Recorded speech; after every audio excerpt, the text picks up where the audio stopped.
Welcome to the Soulful Mystics podcast. I'm Steph. And I'm Julie, and we are intuitive hypnotists, sharing our journey along the way. Today, I'm just going over your email that I never replied to because I'm terrible at emails, but general sharing of what entities mean to us. Is there more you want to chat about around the theme? What we talked about last time was what we do for our own protection and how we handle that kind of thing. Yeah.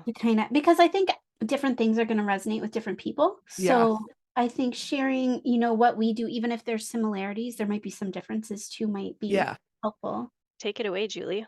Take it away. Well, I feel like there's so much to say. I think this episode should open up with Julie reading the email about this episode. The email that I never replied to because No, she didn't. Steph knows. Which is like so funny. I mean, I do the same thing where it's like, yep, got it. You know what I mean? Okay, but honestly, like that's what I'm talking about. It's like I'm trying to put more of that in my life where I don't over prepare and I'm just like, look, the best things happen when we're present and we all have an intention of what we're going to talk about. And it's like I can just show up and we can just have that conversation. It's not like either of us was going to spend 2 hours yesterday researching entities. You know what I mean? No. And so I love that. Like that's like the magic I'm looking to just like dig into more. So I'm giving you shit, but I'm right there with you. All good.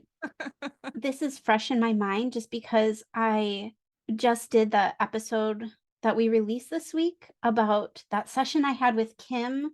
Oh my God. She did such a good job. I listened to it yesterday. Yeah. Oh, thank you. Such a good job. Yeah. And I feel like it just keeps expanding from there. I don't even know where to start. There's so much surrounding that session. So last summer, I went through this period of time, and I think we probably talked about it some in like kinship or in the kinship chat, but I went through this period of time where I felt I was really being tested with my own discernment, with darker things. And when I say like darker things, I don't mean like, oh, there was like a dark spirit in my house or anything like that.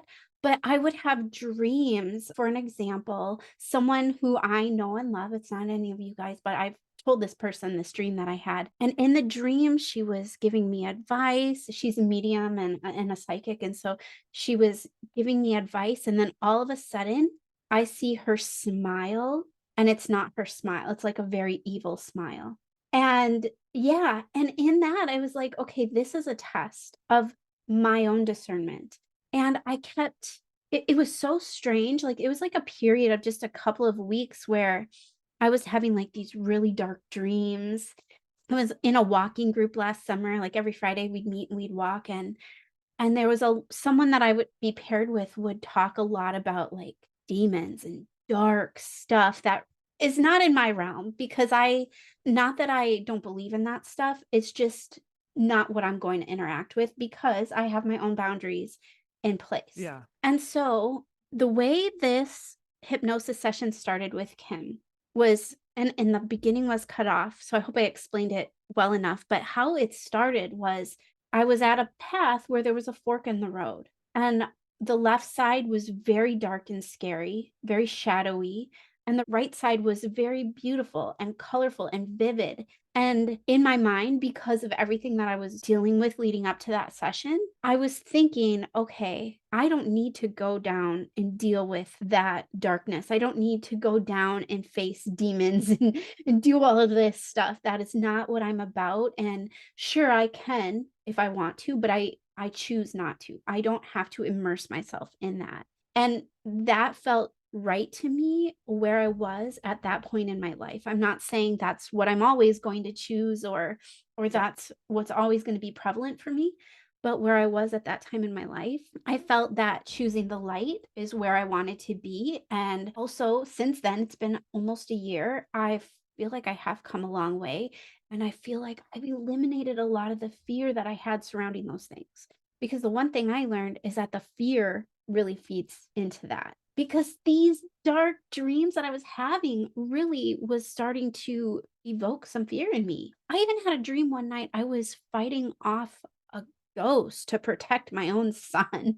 Like, Oh, I was whoa, that's having like intense. weird, wild dreams. So, what this session with Kim taught me was how to just shine my light and use my light to shine light on the darkness. So, some of the things that I have done, and this grows and evolves, and it's not the same every time, but especially back then last summer, I was getting into a practice of putting up a force field around my property. Okay. Whatever that looks to you, I think of it as like a bug zapper. That's So do I. Yeah. yeah. Imagine there's a force field over my home, my property, all around everything that is considered mine where I live. And also, a little side thing here. I learned a great deal from a session I facilitated for Steph where she was, I think you engineered your own bubble and you put different mechanisms in your own bubble. And so I was thinking about that when doing this force field around my property. And so using the analogy of like a bug zapper, and because you can't eliminate energy, but you can transmute it. So my intention for this force field is that anything that tries to penetrate it that is not aligned with my own energy or with unconditional love is then transmuted into a higher frequency. So that if something tries to penetrate, it's like a bug zap, but it just transmutes it instantly. So I really don't feel like there's anything dark or negative here around me. Even at times where I do feel like, oh, maybe this is a test or something, it usually turns out to be that that's all it is, or it's a learning opportunity to, teach other people. Like, recently my son's friend said that they saw something in my home or whatever, but that was like an opportunity to teach them about their own life and about standing in their own power. That session taught me about shining my own light. And so, I'm very headache prone. Using smoke to smudge my house, I do sometimes, but it can, invoke a headache, which I don't want. So, I'll just lay in bed at night if I'm not falling asleep or if I'm just feeling something is off. And I can do this with Reiki. I can do it with my own light, whatever I want to do. I fill up my bedroom with light and I wrap both my husband and I, my dog, whoever is in there with us, like dog or cat, like I wrap us all in light and then I allow the light to expand through the room. And then when the room is filled, I go to the next room and I do the same thing in the next room. I'm just doing all of this in my head. It's all with my own intention. But the first time I did it, my husband woke up and said he slept so good. He slept so good that night. So I'm like, yes, it's working. So definitely not something I do all the time, but it's something that I do occasionally and it seems to help. Yeah, I agree. Something that you said about shining your light in the darkness and that session with Kim, I listened to it yesterday, reminded me of this too. But I really do believe when it comes to protection against these things, it's really about kind of like just changing where we're at or changing kind of like the frequency at which we're vibrating. Everything is energy and all energy vibrates. It's just like how quick, how fast, whatever. And so with that, with our consciousness, like if we're, even though it kind of makes me cringe to be like vibrating higher because it's so new agey, it is real, like vibrating at a higher frequency. When we are inhabiting just like higher frequency emotions, dense energy just isn't going to be as attracted to it. And it's not that you can never be in a bad mood or have a bad day, or if you do, you automatically attract something. I don't think it's that quick. I mean, sure, it could be, but like if we're working to be in a more elevated state in terms of the mood that we're in, the frequency of the emotion that we're holding, then that alone can eliminate us picking up a bunch of stuff no matter where we are. But if you go to a place where it's just like low vibe, people are complaining, focusing on awful things, or it's an environment for whatever reason it pulls you to focus on the terrible things in life, we feel that. Like we feel that energetic shift. And if we were to hang out there a long time, like we're going to manifest on that level. We're going to manifest more things that make us feel the way we feel. And so if that's the way we feel, then the things we manifest are going to be at that level. And so if I'm negative and just, vibrating at a lower frequency, I'm going to attract those things to me, not only like real live people and opportunities that keep me in that frequency, but also entities. So I think of entities as just like an energetic being. I mean, you could say a human is an entity, but when I say it, it's more like I'm referring to the unseen realms around me. And that's just kind of the catch-all term. And depending on how I pick up energy or the nuance, then I might identify it as like a spirit guide or an earthbound spirit. But I don't think entities are bad. I don't think they're all good. It's just kind of this catch-all term. And we really decide what we interact with. And we can go through times that I think our soul has requested to grow, to expand our awareness, our consciousness. And in that is both ends of the spectrum of the light and the shadow. And the universe just is. It just is. Like there's no good or bad. We think things are good or bad based on what we want, what we prefer, individually, collectively. But there is no good or bad. It's just what frequency are you vibrating at? What consciousness, what state of mind are you in with those emotions, with that frequency? And then with that, we have our perception of the world. So, in allowing ourselves to be in a space where we can feel more elevated emotions more often, peace, love, joy, gratitude, like for real, feel those things, not just like, I'm hoping for those things in the future and that makes me happy, but like feel those things in the moment. That is in and of itself protection, I think. And it can be, and of course I'm not saying like get happy any way possible, ruin your life doing it. Of course I'm never saying that.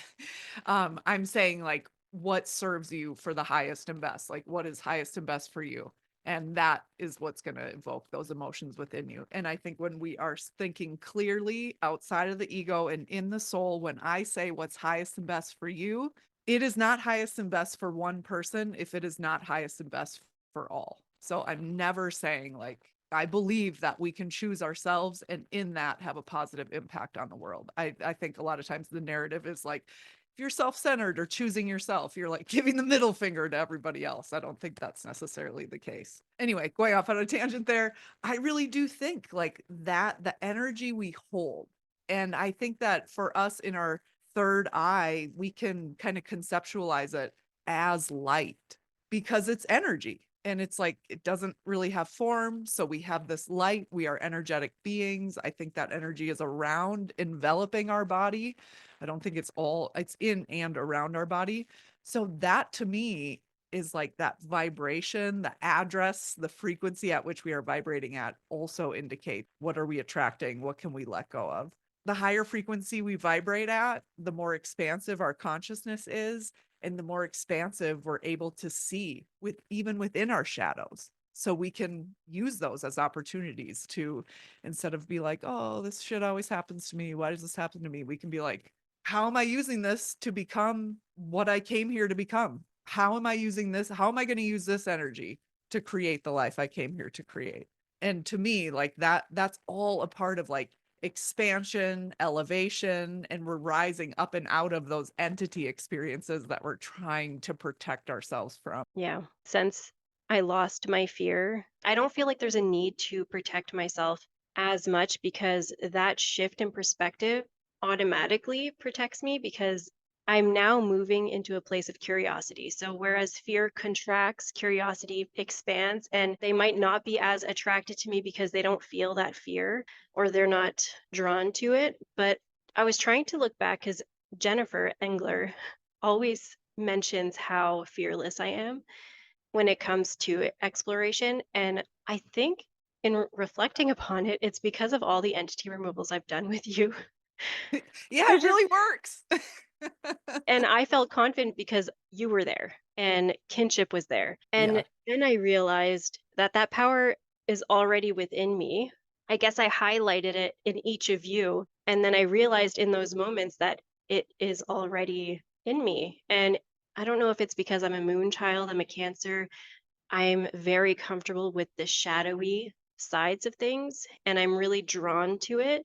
So when Julie was explaining the two paths, whenever it does come to a fork in the road, I for some reason always feel drawn to the shadowy, the creepy side. But thinking about it, I would never go down that path because I was always taught not to in my waking life. Yeah.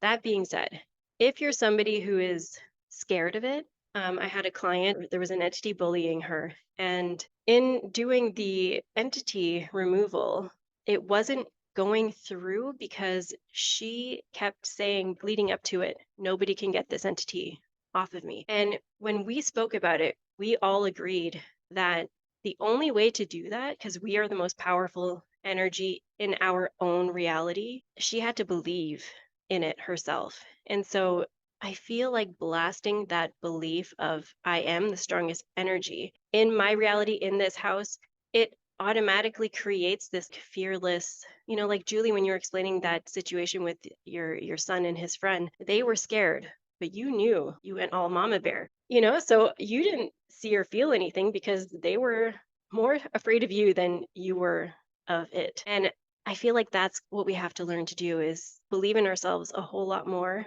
because we are so powerful as humans. If I could do it, I mean, I was reading my journals from when I started this whole journey of spirituality. I came a long way. And so by reading that to where I am now, anyone can do it. I believe that. Oh my God. I Can love I that. ask you a couple questions about what you were reading? Yeah. Okay. So first, how long ago did you write that? It started in 2020. Okay. What stands out the most in terms of was anything like surprising when you went back and read it? Were you like, whoa, I can't even believe that I used to deal with that? Or was it like, whoa, that used to be such a big deal. Now I don't even think about it? Like, what was kind of the most notable reactions reading it? That my life was so dull and there was so much depressive energy on those pages that I'm looking back now and I am living such a magical I believe in unicorns.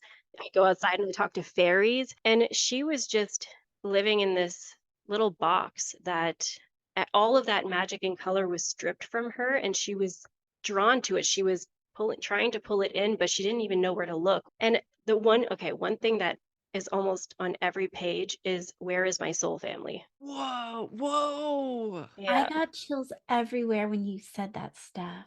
yeah. Wow. And at one point, I don't know the context to this. I sent it to Julie. There's a page before we met that says Julie PLR. I We don't didn't know meet what it until means. like 2 years later. I've never done a past life regression. It was a reading from a medium. I don't know if he said it. I don't know if it came. I don't know. I'm trying to find that reading. Yeah. And right before that was Where is my soul family? And then like on literally close to the same page, it's like Julie PLR. And then eventually I met you, Gina, started listening to your podcast, and I found my soul family. And I'm just like sending that little girl love because she found them. Yeah. That's so interesting because I found Gina, I think you only had a couple of episodes out. So it was like summer of 2019. And it's so interesting because I was feeling so lost at the time too. And Steph is Me wondering too. where her soul family is. And I'm wondering the same thing because, you read these books and you listen to people and they always talk about finding your tribe and this and that. And I just felt like I don't have one. There is not one here. So it's just so interesting to me that around the same time, we're all feeling the same way and we're all tuning in to the same type of energy and the same stuff. And Hmm. eventually we found each other. Yeah. Yeah. Eventually we did. Like it was meant for things to unfold that way. I agree. Because if you think about it, if we didn't go through that time of confusion, we never would have been looking for it. Yeah. We never would have been looking for our soul family. Yes. It all served a purpose no matter how much it sucked. I was going through the most painful time of my life at that point with, that year-long debilitating headache. Like I didn't know how much longer I was going to be able to continue to function with that. Yeah. And like we are all in such dark times, like right around that time frame, like our little group. And then we Yeah. eventually ended up coming together. And you know what I think is so important about this tangent that we just went on and what we're talking about is belief. Our belief is so important. And it's not that we have to know everything so we can believe it so it actually happens. It's like just believe it. Just believe that you being you is protection. Like If Yeah. I am like, I need protection, exactly, Steph, I'm like, okay, I'm scared. And then I lean on it. If I need it, I lean on it. But when I know my full power and I have that within me, and I believe that that is the way the world is, I believe I am light. I believe that my light holds energy and frequency, and I can change that frequency by just changing my thoughts, by changing my emotions, by focusing my thoughts and intentions. It's like, I believe that. And that is protection. Mhm. That's just like, just because I have skin means I avoid a lot of infection because by design, it's supposed to protect me. And I know that. It becomes just like, oh, this is who I am. It's not that I'm irreverent, taking it for granted. I don't have to think about it. It's that I know and believe it. It's how I live my life. Like, say someone just yesterday wrote in their journal, like, I feel so dull and depressed. Like, the word dull is how I would describe my life before I started on this journey. And I would say Mhm. before this journey, like, really ramped up. For me, I feel like I've been on a spiritual journey since I was like 25, but it really ramped up when I started Past Lives in the Divine and started outwardly talking about it. I couldn't do that unless I believed other people were out there Yeah. and they wanted to hear it, right? I don't even need to know that's an option, but like, to anyone who wrote that in their journal yesterday, like, life is so dull, or like, where are my people? I want to find people who I feel like I can love them and lean on them and learn from them and find them interesting and all of that. I'll tell you right now, that is the frequency at which your people are vibrating. And as long as you all are working to grow and expand and learn and expand your ability to see the darkness and not freak out, and to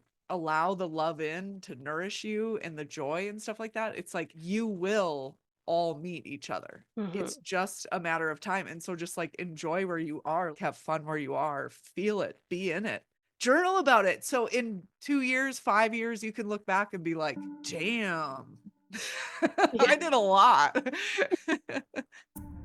And that's it for today's episode. Until next time, stay curious. Stay mystical.